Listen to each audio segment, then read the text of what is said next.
Call your captain before this building enters controlled lockdown.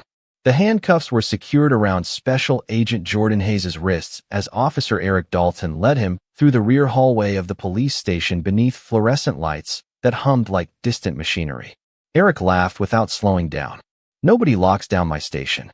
Jordan looked at the digital clock above the processing desk. 1 minute and 58 seconds remained.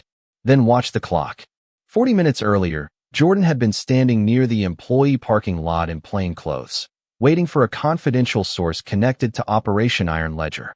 The source was supposed to leave an encrypted storage device beneath the rear stairwell, then walk away without making contact. Inside that device were copies of altered incident reports, missing body camera records, prematurely closed racial discrimination complaints, and access logs connected to the leak of a protected federal witness's identity.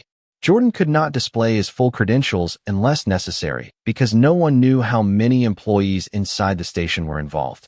He carried restricted identification, an official verification number, and a personnel code that would confirm his federal status without revealing the investigation. Eric arrived before the source completed the exchange. He ignored a white maintenance worker leaving the same restricted area and walked directly toward Jordan. "Why are you standing near police vehicles?" Jordan answered calmly and provided the restricted identification. Eric glanced at it for less than a second. "This does not prove anything. Call the verification number." "I am not calling a number you printed yourself." Jordan offered his personnel code and the name of Supervisory Special Agent Rebecca Sloan. Eric refused both, accused him of avoiding simple questions, and placed him in handcuffs. Jordan did not resist.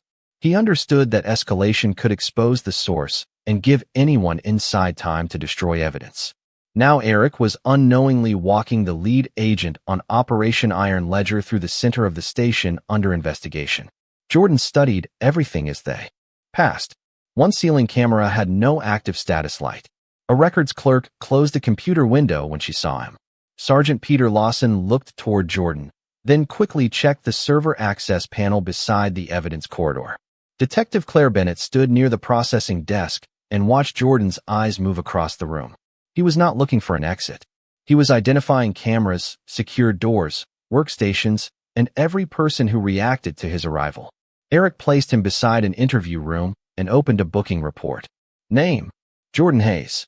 Occupation: you have 3 lawful ways to verify that. Eric typed into the report. Claire leaned closer to the screen. You wrote uncooperative, but he answered you. Eric ignored her and added hostile and evasive.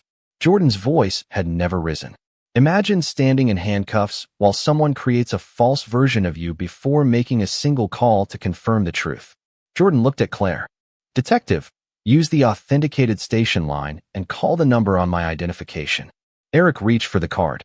This interview is under my control. Claire moved it out of his reach. Verification takes less time than writing accusations. Jordan looked at the clock again. 52 seconds remained. Across the room, Peter entered his access code into the server panel. The records clerk reopened the window she had closed and began moving files into an external transfer queue. Eric continued typing. 30 seconds. Jordan heard a faint signal from the secure watch beneath his sleeve. The scheduled safety code had not been sent. He looked toward the camera above the interview room, then back at Eric. You still have time to call. Eric smiled. Nothing is happening. Jordan watched the clock reach 10 seconds. One computer monitor flickered. Claire lifted the station phone. Peter froze beside the server panel. 5 seconds remained. Jordan's expression did not change. The investigation is already inside. The final 5 seconds disappeared as Detective Claire Bennett lifted the authenticated station phone and entered the federal verification number from Jordan Hayes' restricted identification. Officer Eric. Dalton leaned across the processing desk. Put that down.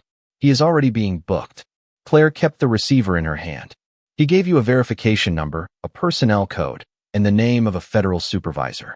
You refused all 3. Eric turned back to the report and continued typing. Jordan watched the clock reach 0. A quiet tone sounded from the secure watch beneath his sleeve. Across the station, the County Security Center received an emergency preservation notice authorized for Operation Iron Ledger. One monitor froze. Then another. The electronic doors sounded a warning chime before switching to controlled access. The records clerk stared at her screen as the external transfer queue stopped at 27 files. Sergeant Peter Lawson removed his hand from the server panel, but the system had already logged his access code, the exact time, and every command entered during the previous minute. Every active workstation displayed the same message: Federal Preservation Order in effect. Do not delete, alter, transfer, or access protected records. Conversations ended. Keyboards went silent. Eric looked around as though the building itself had betrayed him. What did you do? Jordan remained still beside the interview room, his wrists secured and his voice calm. I missed a scheduled safety code. The Federal Bureau of Investigation sent a preservation request. County Security and Information Technology activated the approved protocol. Captain Gregory Walsh stepped from his office and demanded to know why the station had entered controlled access. Eric pointed toward Jordan. He caused this. Jordan looked at the report on Eric's frozen screen. The words hostile, evasive, and uncooperative remained visible beside a timestamp proving they had been entered before any verification attempt. No, Jordan said. Your choices caused this. The federal dispatcher answered Claire's call and requested her badge number, location, and Jordan's personnel code. Claire provided each detail. A brief pause followed. Detective Bennett, Special Agent Jordan Hayes is the lead agent on an active federal investigation, the dispatcher said. Supervisory Special Agent Rebecca Sloan is approaching with a preservation team. Keep all personnel away from protected systems and maintain controlled access. Claire slowly lowered the receiver. He is confirmed. Eric stared at Jordan. Special Agent? Jordan did not answer immediately. He was watching the records clerk, who had stepped away from her terminal, and Peter, whose face had lost its color. Gregory moved closer. What federal investigation? Jordan met his eyes. The one involving missing body camera files, altered racial discrimination complaints, and the leaked identity of a protected witness. The station became completely silent. Imagine believing a pair of handcuffs had reduced a black man to someone without authority, only to learn that every screen around you was now preserving the record he came to investigate. Headlights appeared through the glass entrance as 3 dark vehicles entered the secured lot. Claire looked toward the hallway camera without an active status light. You noticed everything when he brought you inside. Jordan nodded. The camera, the server panel, the transfer queue, the people who reacted before they knew my name. Eric stepped toward him. You could have told me who you were. Jordan looked down at the handcuffs, then back at the frozen report. I gave you 3 lawful ways to find out. A notification sounded at the entrance as County Security confirmed the arriving federal team. Jordan turned to Claire. Preserve your call record and body camera footage. Do not let anyone touch the evidence room, server panel, or records terminal. She nodded. Outside, vehicle doors opened. Inside, Eric watched the clock that Jordan had warned him about. Only a few minutes had passed since he claimed nobody could lock down his station. Now every door was waiting for federal authorization. Every computer was recording the truth, and the man in handcuffs was the only person who understood what would happen next. The secured entrance opened after Detective Claire Bennett confirmed the arriving team through the authenticated station line. Supervisory Special Agent Rebecca Sloan entered first with her federal credentials visible, followed by Special Agent Miguel Santos and 4 evidence preservation specialists carrying sealed equipment cases. They moved without shouting, directing County Security to maintain controlled access while documenting every employee, workstation, and storage device inside the building. Rebecca's eyes found Jordan Hayes beside the interview room, his wrists still secured. Who placed the lead agent on Operation Iron Ledger in handcuffs? She asked. The question settled across the processing area. Officer Eric Dalton looked toward Captain Gregory Walsh, but Gregory appeared as unprepared as everyone else. Rebecca stopped in front of Jordan. Agent Hayes, are you secure? Jordan nodded once. I am secure. The records may not be. She authorized Claire to remove the handcuffs. Jordan flexed his hands briefly, then pointed toward Eric's frozen booking screen. Preserve that draft before anything else. Eric stepped forward. The report was not finished. Jordan met his eyes. That is why the timestamp matters. Miguel connected a forensic device to the protected network under the supervision of the County Information Technology Administrator. The draft report had been created before Eric attempted any verification and described Jordan as hostile, evasive, and uncooperative. Claire's body camera showed the opposite. Jordan had answered calmly, offered 3 lawful confirmation methods, and never raised his voice. Imagine watching the false story you began writing become permanent evidence before you had time to complete it. Rebecca presented Gregory with the federal preservation authorization covering body camera files, civil rights complaints, evidence access records, internal communications, and documents connected to a protected witness. Operation Iron Ledger began after investigators found repeated changes to reports involving black residents, she said. It expanded when a witness's identity was accessed through this station. Gregory stared at the authorization. No one informed me that my department was under investigation. That was intentional, Rebecca replied. We did not know who could be trusted. Miguel reported that the records terminal had attempted to transfer 27 files after Jordan entered the station. The queue included 9 racial discrimination complaints, for missing body camera cases, and an access report connected to the protected witness. Sergeant Peter Lawson stood near the server panel, his face tense. Jordan turned toward him. Sergeant, step away from the terminal and keep your access card visible. Peter complied. The records clerk raised both hands from her keyboard and said she had been following instructions to archive old cases. Whose instructions? Jordan asked. She looked toward Peter, then Gregory, and finally Eric. No answer came. Claire submitted her body camera file and verification call as independent evidence.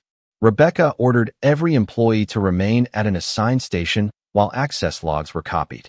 The lockdown was not punishment. It was preservation. No one was threatened. No one was treated as guilty without evidence. That contrast was not lost on Eric. He had denied Jordan the verification process now being extended to everyone else.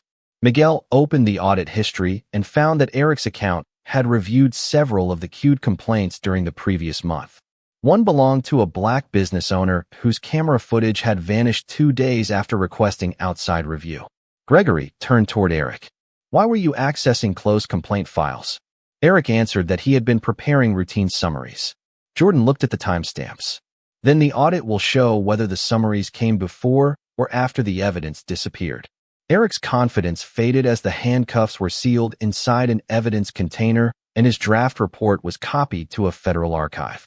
Minutes earlier, he had believed restraints proved Jordan had no power. Now the restraints, the report, and every choice surrounding them belonged to an investigation Jordan was leading.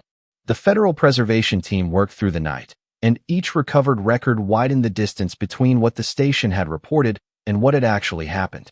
Special Agent Miguel Santos copied the access logs from the records terminal, the body camera archive, the evidence room database, and every workstation connected to the 27-file transfer queue. Jordan Hayes stood beside Rebecca Sloan near the processing desk, reviewing the sequence that began the moment Officer Eric Dalton brought him into the building. The first transfer command had been entered 32 seconds after Jordan crossed the rear hallway. The records clerk, Melissa Grant, insisted she had been told to prepare old complaints for routine archiving before a scheduled software update. Miguel opened the internal message history. The instruction came from Sergeant Peter Lawson's account, but the wording matched a template previously used by Eric. Peter looked at the screen and shook his head. I did not send that tonight. Rebecca asked whether anyone else knew his password. Peter hesitated. Officer Dalton asked for temporary access last month when his account was locked. Eric turned toward him. That was for one report. Miguel checked the authentication history. Peter's account had been used from Eric's workstation on 6 separate evenings. One session opened the complaint of Darius Coleman, a black business owner who had accused Eric of refusing valid identification outside his own store. Another session marked the related body camera footage for early deletion. Captain Gregory Walsh stared at the timestamps. Why was an officer using a sergeant's access?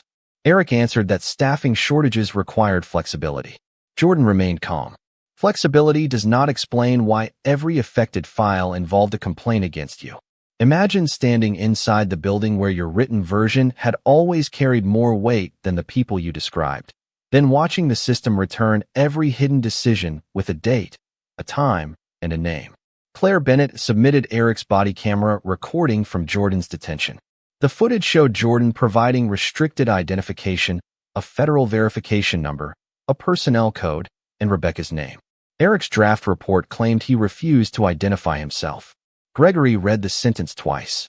This was written before the verification call. Claire nodded. Before he allowed any verification at all. Rebecca instructed Miguel to preserve all drafts, including deleted versions. The audit recovered 3 earlier reports in which Eric had replaced cooperative with reluctantly compliant and changed requested clarification to challenged lawful authority. Jordan looked toward Eric. Words become evidence when they are used to change who the record asks people to believe. Eric insisted that reports often required professional interpretation. Jordan answered, "Interpretation does not mean invention." Miguel then found a separate access log tied to the protected federal witness.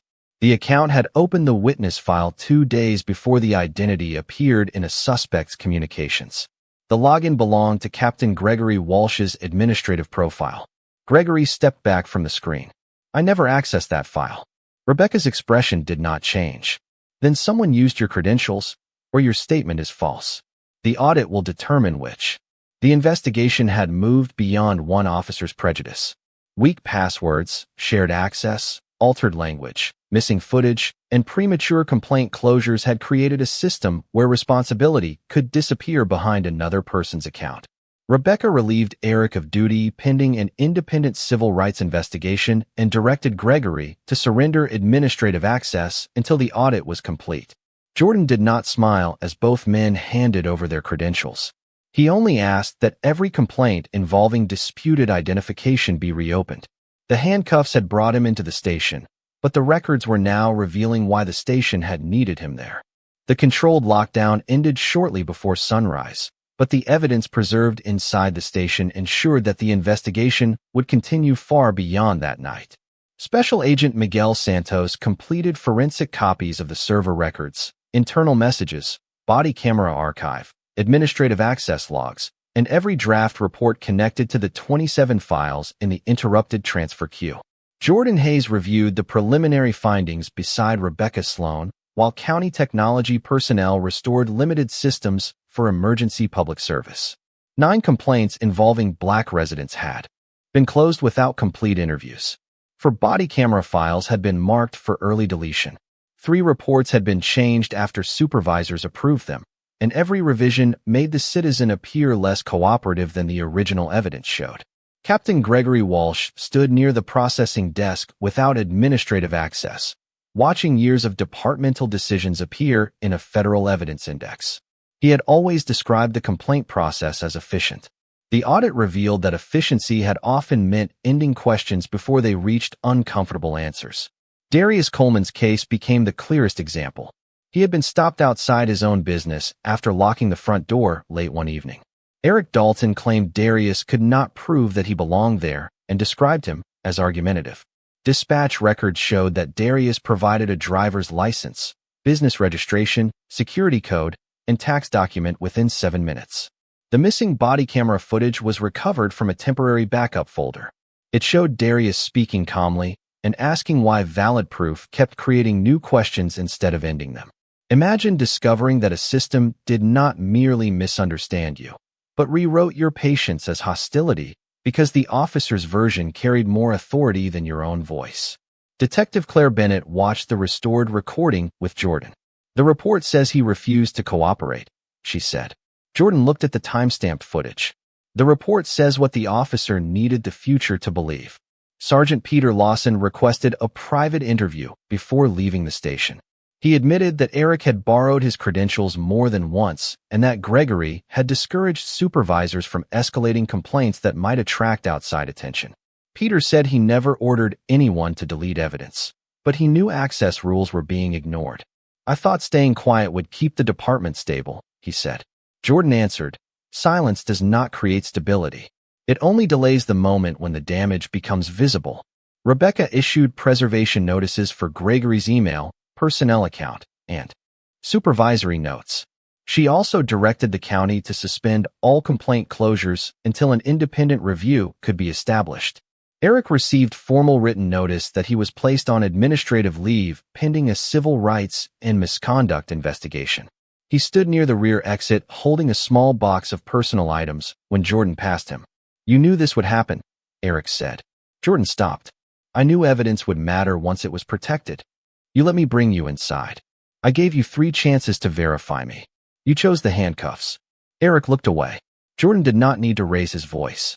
The station had recorded everything he could have said. Outside, the morning sky turned pale above the employee parking lot. The confidential source had safely delivered the encrypted device to another federal team, and its contents matched the files recovered during the lockdown.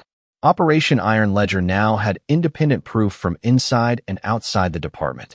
Eric had believed bringing Jordan through the rear door would place a powerless man under police control. Instead, he had carried the lead investigator directly past the cameras, workstations, and frightened faces that revealed where the truth had been hiding. The independent investigation expanded over the next 9 weeks, and each interview revealed how long the station had confused silence with loyalty. Federal investigators met with residents, former employees, dispatchers, records personnel, and officers who had questioned why certain complaints disappeared so quickly. Darius Coleman arrived carrying copies of every document he had saved after the encounter outside his business. He described standing beneath the storefront lights while Eric Dalton questioned whether he owned the property, even after his license, business registration, tax records, and security code confirmed the truth. Darius had requested a supervisor and asked that the body camera footage be preserved. 2 days later, the recording vanished from the primary archive, and his complaint was closed as a communication misunderstanding. The report made me sound angry, Darius said. I was not angry. I was trying to understand why every answer created another reason to doubt me. Jordan Hayes listened without interrupting. He understood that testimony was not only about collecting facts. Sometimes it was the first opportunity a person received to reclaim the dignity an official record had taken away. Other cases followed the same pattern. A black teacher had been described as uncooperative after asking why she was questioned outside her own apartment building. A black college student had been labeled evasive because he requested that his mother be contacted before signing a statement. A delivery driver had provided valid employment records, yet Eric continued questioning whether he belonged in the neighborhood. Each report used different language, but the result remained the same. Suspicion entered the record. Context disappeared. The officer's conclusion became permanent. Imagine learning that prejudice does not always survive through shouting or obvious hostility. Sometimes it survives through quiet sentences typed after the citizen has gone home. Special Agent Miguel Santos compared the reopened reports with dispatch audio, recovered video fragments, and the encrypted device delivered by the confidential source. The files matched. Several descriptions had been edited after supervisory review. Cooperative after verification became reluctantly compliant. Requested clarification became challenged lawful authority. Captain Gregory Walsh's administrative account had approved many of those changes. When investigators questioned him, Gregory insisted that he had encouraged concise reporting, not dishonesty. Jordan placed the original and revised versions side by side. Concise does not mean less truthful, he said. Every removed detail favored the officer and weakened the citizen. Gregory had no answer. Claire Bennett provided the names of officers who had raised concerns privately, but never filed formal complaints. Peter Lawson admitted that he had warned Eric about inaccurate language twice, then stopped after supervisors treated the issue as a personal disagreement. I thought keeping my position meant staying quiet, Peter said. Jordan looked at him. Keeping your position and keeping your integrity are not always the same decision. Near the end of the 9th week, Miguel recovered an archived message from Eric to a records supervisor. It instructed the supervisor to clear vulnerable complaints before an anticipated federal review and identified Darius's missing camera file as a priority. Another recovered access record showed that Gregory's profile had opened the protected witness file shortly before the identity appeared in a suspect's communications. The evidence transformed concern into documented intent. Rebecca Sloan authorized formal civil rights referrals and requested independent disciplinary proceedings for Eric, Gregory, and every supervisor connected to altered records. Jordan reviewed the evidence late that evening inside the federal field office. The handcuffs Eric had placed on him were now listed beside the false draft report, the deleted footage, the witness leak, and years of rewritten complaints. Eric had not simply judged one black man without verification. He had trusted a system that expected his version to survive. For the first time, the system was listening to everyone else. The independent disciplinary hearing began 12 weeks after the station lockdown inside a county government chamber where every statement, recovered message, and digital timestamp would become part of the official record. Eric Dalton sat beside his representative without a badge or department identification. Captain Gregory Walsh occupied a separate table with counsel, no longer treated only as a supervisor who had failed to notice misconduct, but as the command officer whose account had approved altered reports and accessed the protected witness file. Detective Claire Bennett, Sergeant Peter Lawson, federal investigators, and county oversight officials sat across from them. Supervisory Special Agent Rebecca Sloan appeared through a secure federal connection, while Jordan Hayes remained near the rear of the room. He had not come to watch anyone lose a career. He had come because Darius Coleman and the other citizens whose experiences had been rewritten deserved to hear the complete record spoken where no one could quietly edit it again. The hearing officer began with Eric's body camera footage from the employee parking lot. Jordan provided restricted federal identification, an official verification number, a personnel code, and Rebecca's name. Eric refused every method, placed him in handcuffs, and later began writing that Jordan was hostile, evasive, and uncooperative. The recording showed Jordan speaking calmly throughout the encounter. Miguel Santos then displayed the frozen draft report beside the verified footage. The contradiction required no interpretation. Eric's representative argued that the language reflected the pressure of an uncertain situation. The hearing officer looked at the timestamp. The report was written before any verification call was attempted. What uncertainty prevented the officer from checking the information he had already been given? No answer followed. The recovered internal messages came next. Eric had instructed a records supervisor to clear vulnerable complaints before an expected federal review and had identified Darius's missing body camera file as a priority. Gregory's administrative profile had approved changes that removed cooperative behavior from reports while preserving language that made Black citizens appear threatening or unreliable. Gregory insisted that his goal had been concise reporting and administrative efficiency. Jordan was invited to explain the pattern. Every removed detail favored the officer, he said. Every added phrase weakened the citizen. That is not editing for clarity. That is changing who the system is trained to believe. Imagine sitting in a room where years of private decisions return as login records, deleted drafts, restored video, and voices that can no longer be dismissed as misunderstandings. Darius testified about the night outside his business. The Black teacher, college student, and delivery driver submitted sworn statements describing the same cycle of valid proof followed by continued suspicion. Claire admitted that she had noticed Eric applying unequal standards before but failed to report him. Peter acknowledged that he had allowed Eric to use his credentials and remained silent after seeing suspicious deletion activity. Their honesty did not erase their choices, but it prevented responsibility from being reduced to one man. The findings were issued separately. Eric had engaged in racially unequal enforcement, submitted materially inaccurate reports, interfered with a federal investigation, and participated in efforts to remove protected records. His employment was terminated, and his law enforcement certification was referred for permanent revocation.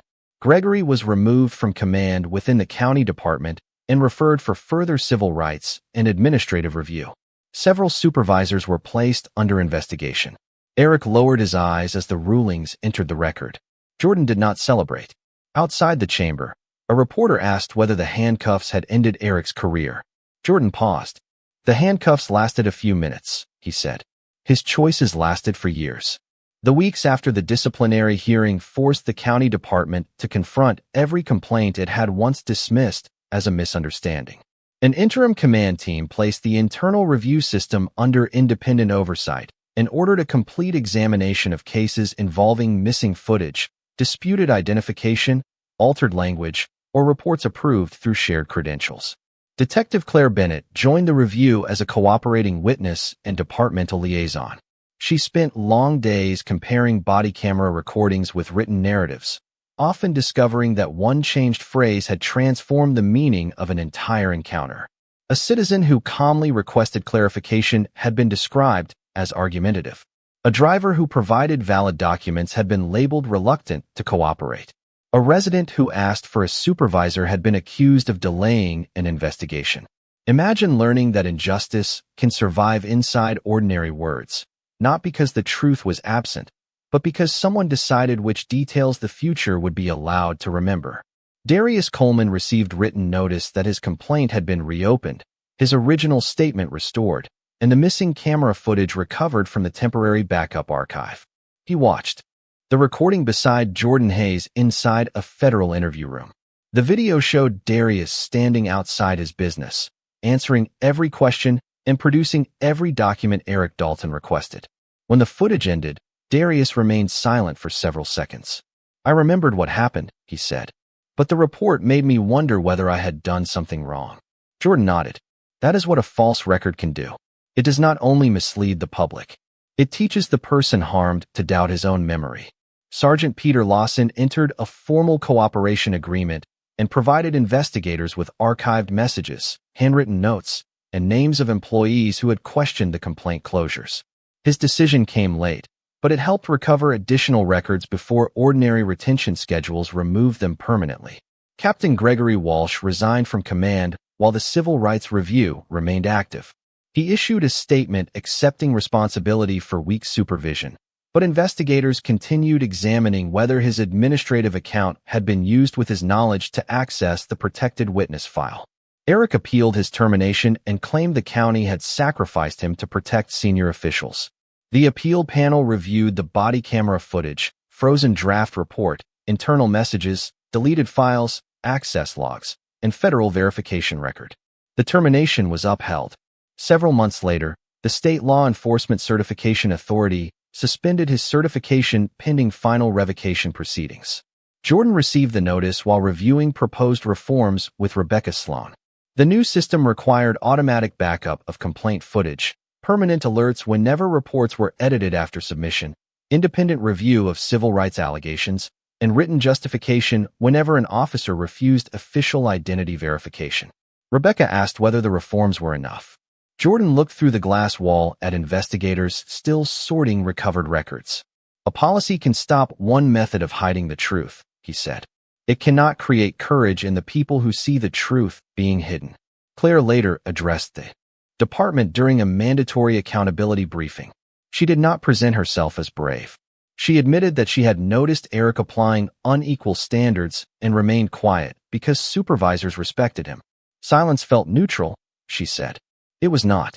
Silence gave the false report more authority than the person it described. The room remained still. The station had reopened long ago, but its records were no longer trusted simply because police officers had written them. The controlled lockdown had lasted one night. The deeper reckoning had only begun. 8 months after the controlled lockdown, the county adopted a permanent civil rights accountability plan built from the failures uncovered by Operation Iron Ledger. The announcement took place inside the same government chamber where Eric Dalton's conduct had entered the disciplinary record. Claire Bennett stood beside members of the Independent Oversight Board as deputy coordinator of a newly established professional standards unit. Rebecca Sloan represented the Federal Bureau of Investigation, while Jordan Hayes sat near the rear of the room in a dark suit, declining every request to place his name on the reforms. "This cannot become a policy that matters only because a federal agent was handcuffed," he had told the board. "It must protect the person whose name never reaches the news." Under the new system, body camera files connected to complaints would be copied automatically to an independent archive. Any report changed after submission would create a permanent alert identifying who made the revision, when it occurred, and why. Civil rights allegations could no longer be closed solely by the officer's chain of command, and any refusal to use an official identity verification process would require written supervisory review. Darius Coleman attended the public meeting with the black teacher, the college student, the delivery driver, and other residents whose records had been corrected. Darius described watching the recovered footage from outside his business. "The camera remembered me more honestly than the report did," he said. "The system protected the accusation until someone finally protected the truth." No one interrupted. Imagine a room once used to defend official records becoming a place where the people harmed by those records were finally allowed to define what accountability meant. Several weeks later, the State Law Enforcement Certification Authority permanently revoked Eric's certification. The final decision cited racially unequal enforcement, materially inaccurate reporting, interference with a federal investigation, and his documented role in efforts to remove protected complaint records. Gregory Walsh remained under civil rights review and was permanently barred from holding another command position within the county department. Peter Lawson continued cooperating with investigators and helped identify additional files that had been marked for improper deletion. Claire trained new officers to understand that professional loyalty did not require silence when a colleague violated public trust. She never described herself as courageous. She reminded them that she had waited too long. Jordan returned to the station on a cold morning near the beginning of winter to review the final evidence transfer with Rebecca. The rear hallway looked ordinary beneath the same fluorescent lights. The camera above the interview room now displayed a bright green status signal. The server access panel required 2 independent credentials, and a public notice near the processing desk explained how citizens could request outside review of a complaint. Claire met Jordan beside the digital clock that had once counted down his missed safety code. "Do you still think about those 2 minutes?" she asked.